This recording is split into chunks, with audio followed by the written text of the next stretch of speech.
This is a reading taken from 1 Peter 3, verse 1 to 7. Wives, in the same way submit yourselves to your own husbands, so that if any of them do not believe the word, they may be won over without words by the behaviour of their wives, when they see the purity and reverence of your lives. Your beauty should not come from outward adornment, such as elaborate hairstyles and the wearing of gold jewellery or fine clothes. Rather, it should be that of your inner self, the unfading beauty of a gentle and quiet spirit, which is of great worth in God's sight. For this is the way the holy women of the past, who put their hope in God, used to adorn themselves. They submitted themselves to their own husbands, like Sarah, who obeyed Abraham and called him her Lord. You are her daughters if you do what is right and do not give way to fear. Husbands, in the same way, be considerate as you live with your wives, and treat them with respect as the weaker partner and as heirs with you of the gracious gift of life, so that nothing will hinder your prayers. This is the word of the Lord. Well, hello, Nicky and Sila. Hi, Pat. Hello, Pat. Great to be with you today. Such a joy to have you with me. I don't think I've ever done this. Is the first ever recorded Zoom conversation that I've done. So I'm a little bit nervous, but it's not your first by any means, is it? We've done one or two. We've done quite a lot of Zoom in the last. We hadn't even heard of Zoom a few months ago. Now we're very familiar, like Everyone's most of the world. Most of the world. And who knows what, even when we come out of lockdown, what life might look like. It's easier to meet like this, let's be honest, than traveling the world to hook up. But how has it been for you guys? So nice to see your faces. How's lockdown been for the Lees? Well, I mean, we've had a lot of time together. Yeah. And that's been really good. Almost entirely. It does add a few dynamics. Yeah, no, I think a bit more pressure on various areas. I really think that actually being 24/7 under the same roof has really, it just magnifies everything, doesn't it? Because you can't just say, oh, bye, see you later, I'm off to do this or that or the next thing. You are there and you have to, it's all under the microscope, as it were, or the magnifying glass. So, and I think it really magnifies our differences. Yeah. Each of us will cope with a sort of crisis in different ways. We process in different ways, and that'll be true for every couple. It's true for us. Sila's really worried or upset about something. She just needs to talk, trying to work out why she feels what she feels. So. Stomping around the room saying, I don't understand, why am I feeling like this? Please do something about it, And Nicky just listens and listens. And after an hour of me ranting and whatever, I find that I'm feeling much better.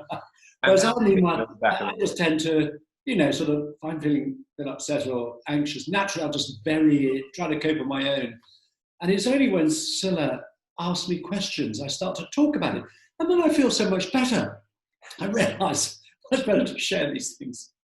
It is. We need a bit of help, don't we, as men talking about things. But guys, it's such a joy to be with you. I think I will have said, it's hard to know because we haven't got there yet, but I might have said in my introduction before that I've known you for 20 years now, that I'm great friends with all your kids.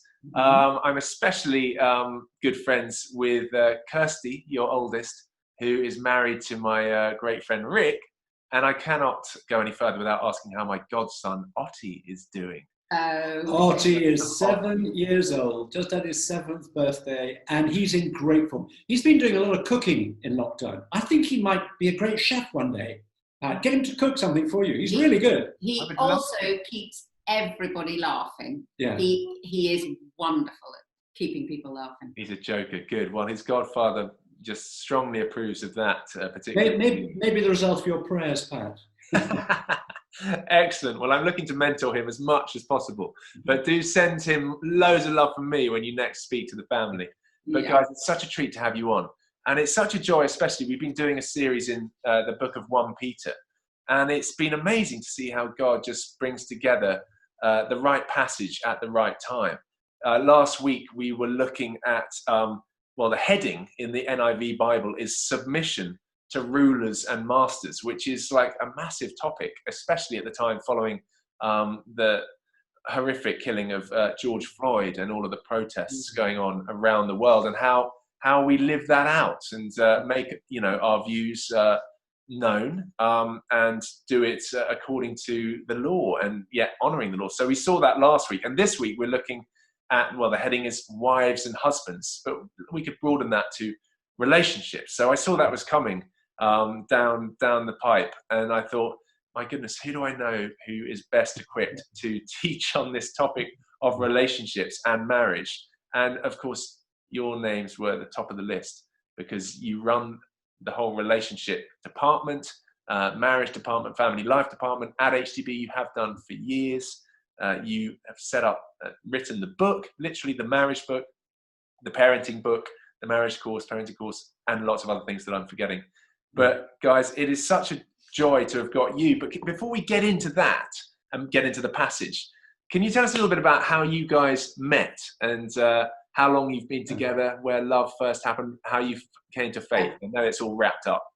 We met a very, very long time ago, before you were even born. Well, way before you were born, probably most people in your church. But we met when we were teenagers, met through a mutual school friend. Sila was just 16 years old when I first set eyes on her. No, just 17. Oh, sorry, just 17 years old. Yeah.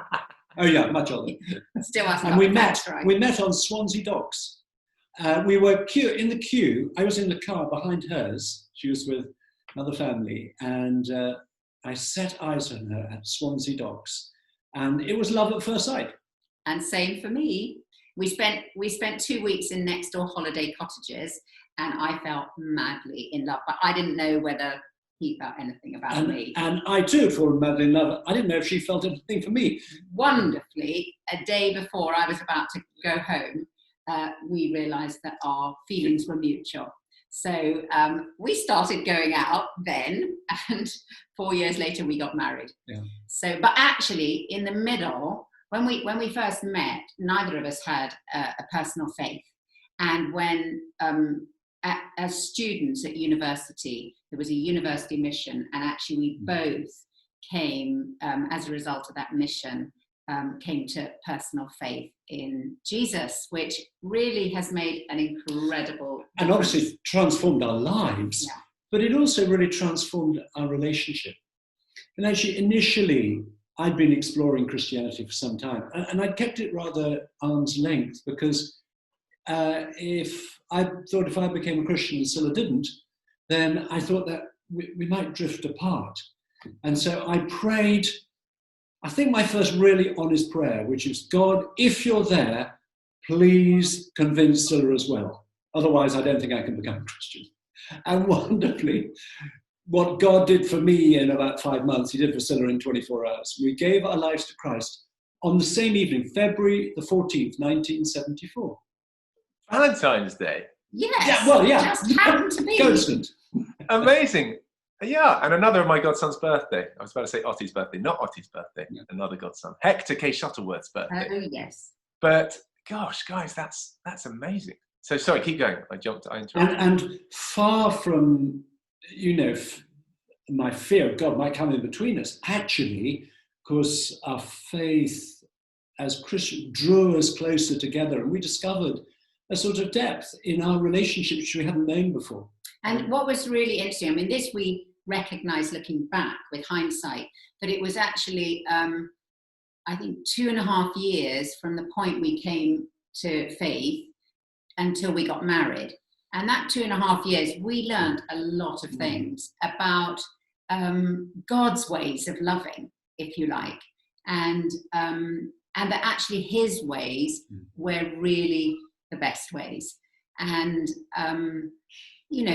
that in hindsight, I think has given us great confidence for all the things that we are now and have been teaching in the marriage courses, because we really do know that God's principles for loving are good. And we've experienced that totally in our own relationship, and still do now. And so you got married, and then how old were you when you got ordained, Nicky? Well, I can't remember that question. I got ordained 35 years ago. You can do the maths. I suppose I was 31, Pat. Yeah. Very good maths. So at what stage did you sort of realize that marriage and sort of feeding into and building up marriages was going to be at the heart of your ministry and your life together? Well, when we first came on the staff, when I was ordained in 1985, we came on the staff at HTB, Holy Trinity Brompton. One of the first things we were asked to do was to do marriage preparation. So we did it for the couples getting married at HTB. And we had 5 couples in our sitting room. And we just passed on what we learned. We'd been married about 9 years by that time. Very practical things, but as Sila said, based on biblical principles for communicating, loving, resolving conflict, forgiving, how we relate to our parents and in-laws, principles about sex, discovering how each other feels loved, all of these things. And we loved doing it. We felt, wow, we could see the impact on these couples, even during the course. And then they started to talk to their friends about the course. We were running it 3 times a year, and they kept inviting friends who weren't getting married at the church, saying, can we join? And we said, yeah, I'd love to have you.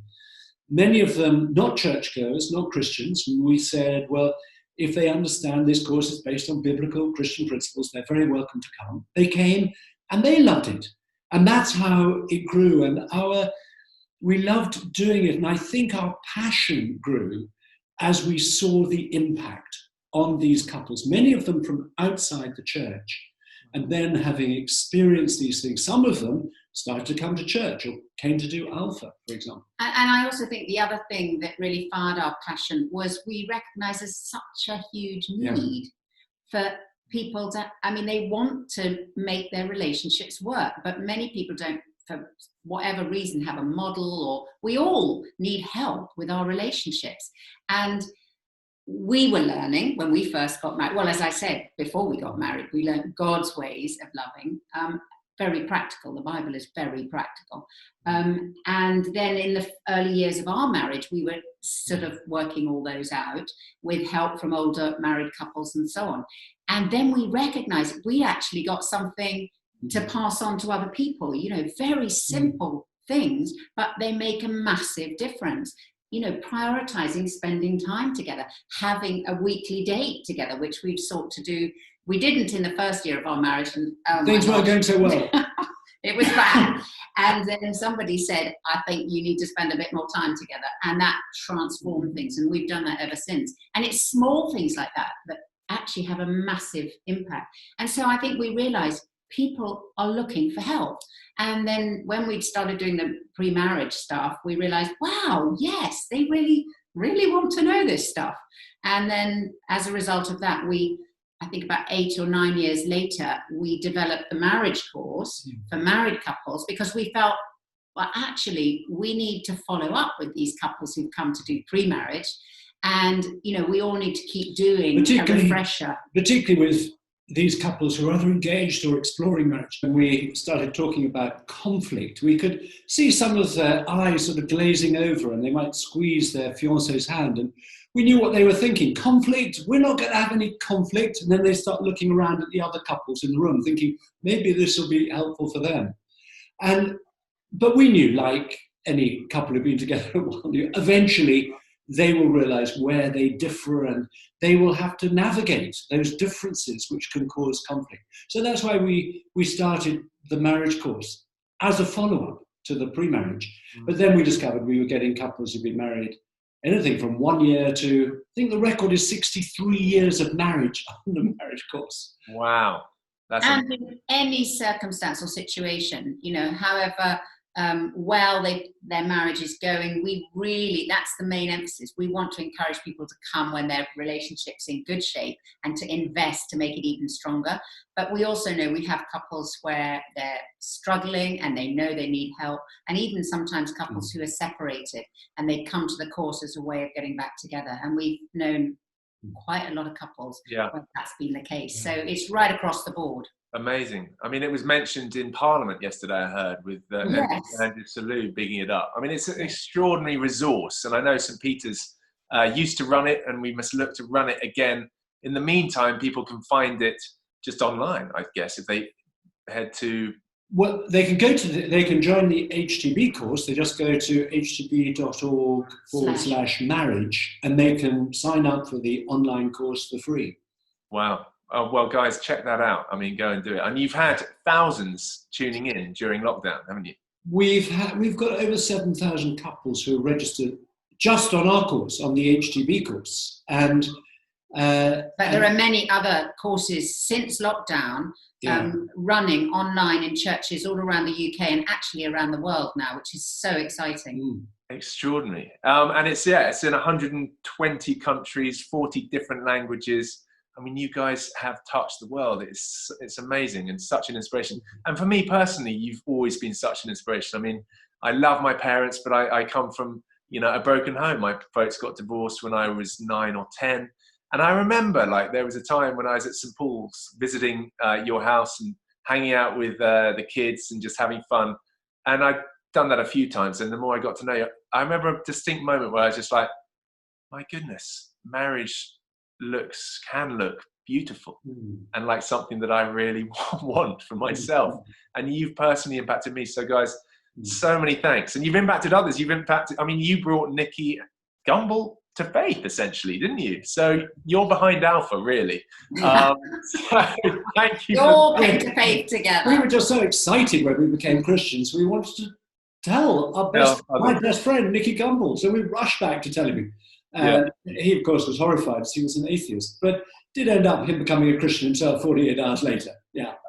Another amazing thing, we would never, ever have imagined that what started to help couples prepare for marriage in our sitting room in London would end up in countries as diverse as China, India, Russia, Latin America, because there's such different cultures. Yes. But what excites us and what we are absolutely convinced of is these biblical principles for loving are universal.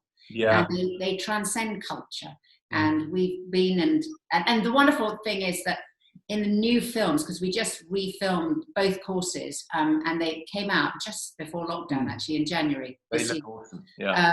We have a number of couples who have taken the marriage course all around the world. So we have some mainland Chinese couples, Indian couples, Latin American, and so on, from all around the world. And they're talking about their marriage. And they're talking about how these principles of expressing our feelings and forgiving one another when we hurt each other, even if it's not intentional, these things massively change a relationship. And that is the most exciting thing to us. Yeah.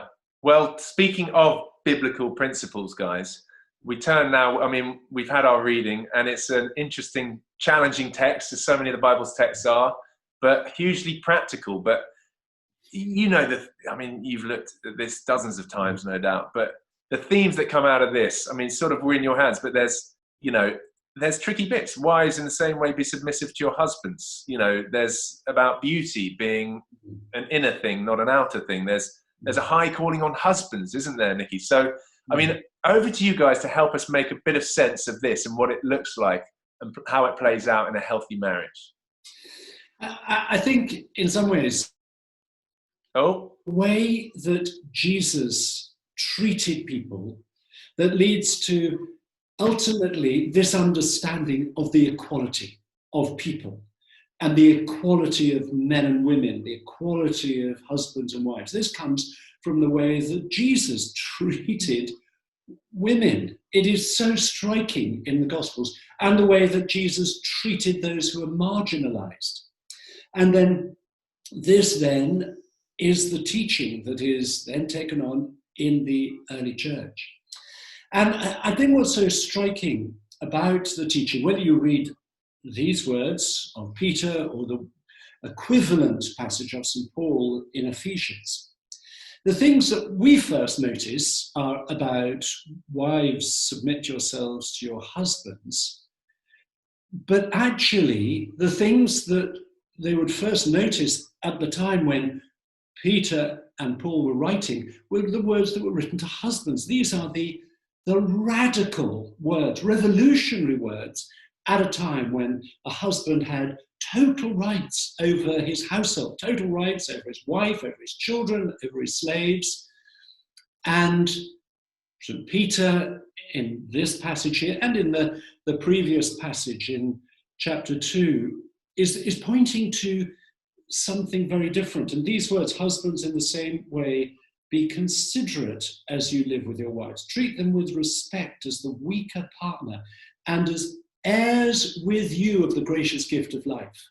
And it's this understanding of our equality before God and how we all need his grace, his forgiveness.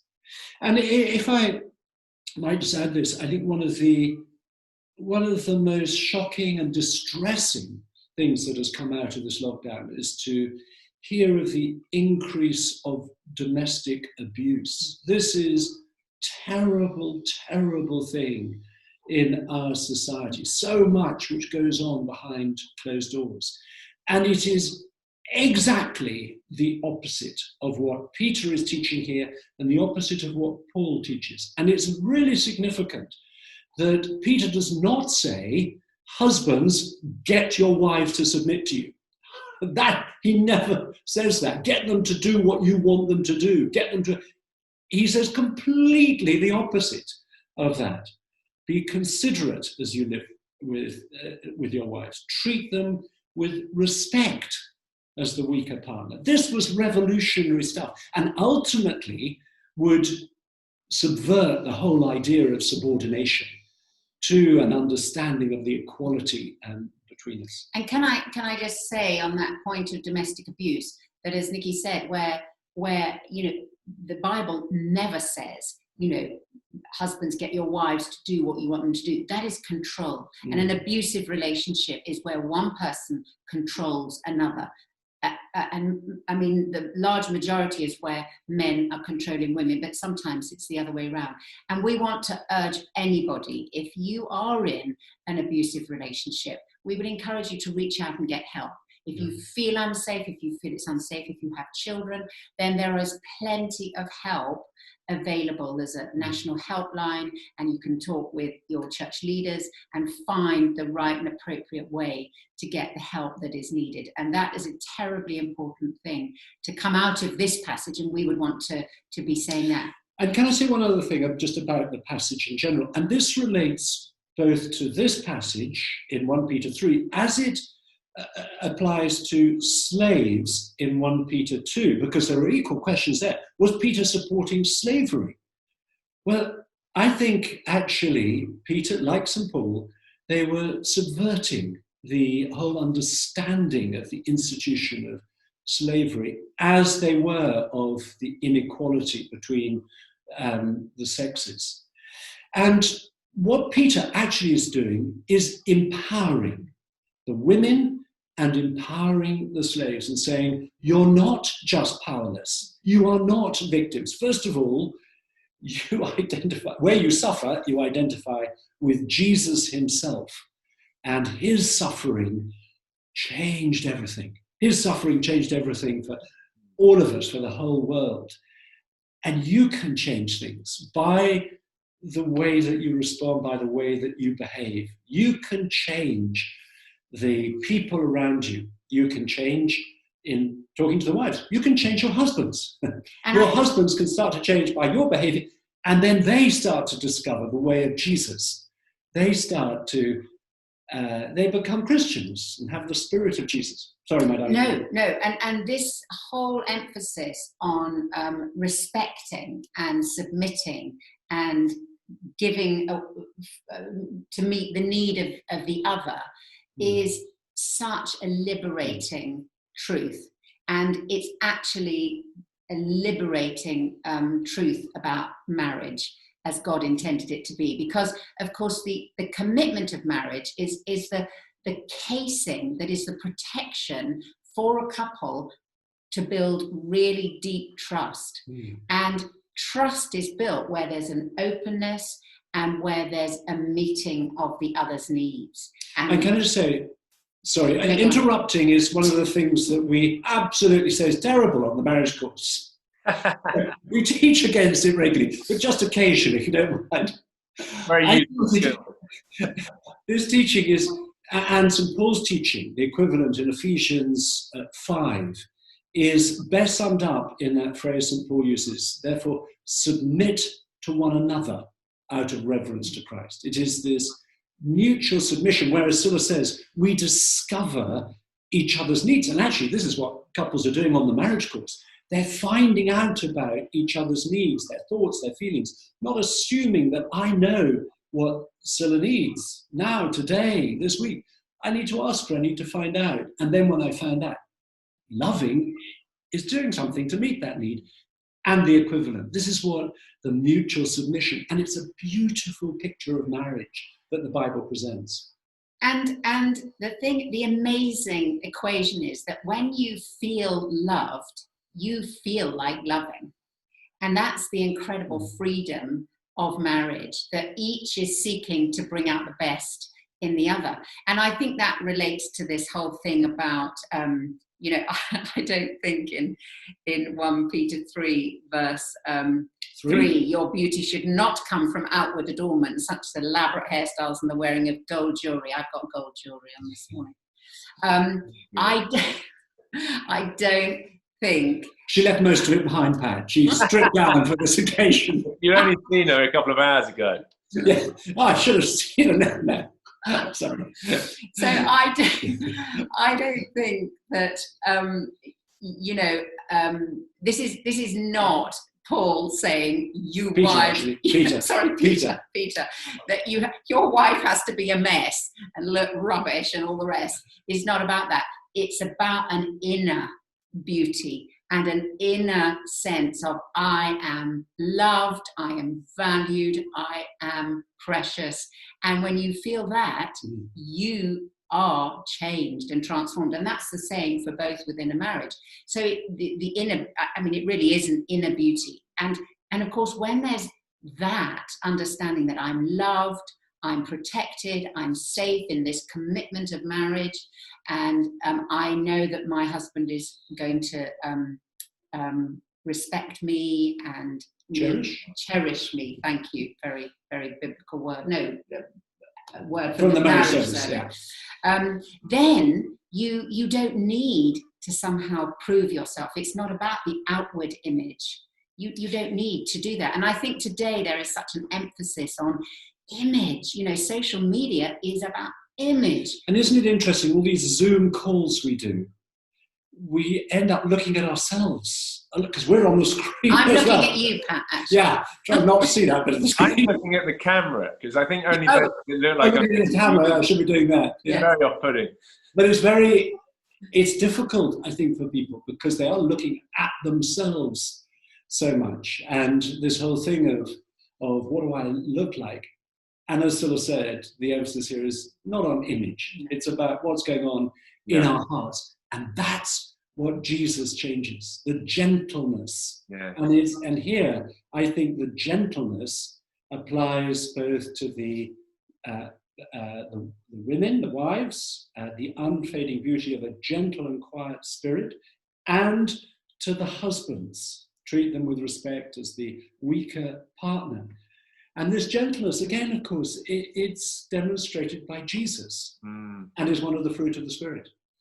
Yeah, and it's so countercultural, isn't it? Like all of Jesus's ways and then the ways adopted by the early church and that should be embodied in every generation of the church is so countercultural. Like just, the inner beauty. Don't put it all out there. Like our society uses people and values things when Jesus says no, you value people and you use things, and just it's the way of health, it's the way to fullness of life, which our society's drifted from, and it just uses people for whatever sexual pleasure or whatever it might be, as opposed to this picture, like you've said, of just mutual honor and love. And I think that what we would want to communicate more than anything, because this is 100% our experience and we absolutely passionately believe this is what marriage is. Marriage is a good thing. And I think in our culture and society today, marriage actually is often seen as not a good thing. And I mean, for people like yourself, Pat, who've had a painful experience of your parents' marriage breaking up, and that can lead to a mistrust of marriage and of commitment and of, well, I don't want to cause that pain to a child or anything like that. And those are very real fears. And we are longing to help people to understand that actually marriage is good, and that commitment is a good thing, and actually making, because commitment is really about an inner decision to say, I want to seek to love you and commit myself to loving you for the rest of my life. And that is what builds that casing of trust. And rather than it being, oh, it's going to restrict me, trap me, lock me into something that I'm going to be fighting against. And I mean, our experience of marriage is altogether different when you put into action the things that we see of the way Jesus taught us to love and the way Peter talks about it. And Paul. Oh. all of them. Sorry, all the P's. All the P's and Pat. No. Pat. A long line of saints. Yes.